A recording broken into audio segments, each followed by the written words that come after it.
Единствения начин, по който можем да отпразнуваме сватбата си.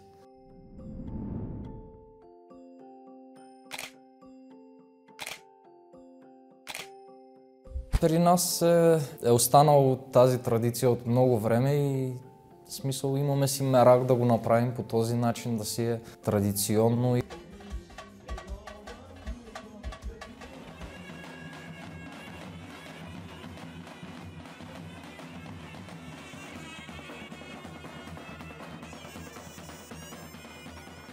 Ами от гостите, когато влизат и вместо да ни ги дават в ръцете или в кутията, ни ги слагат по нас.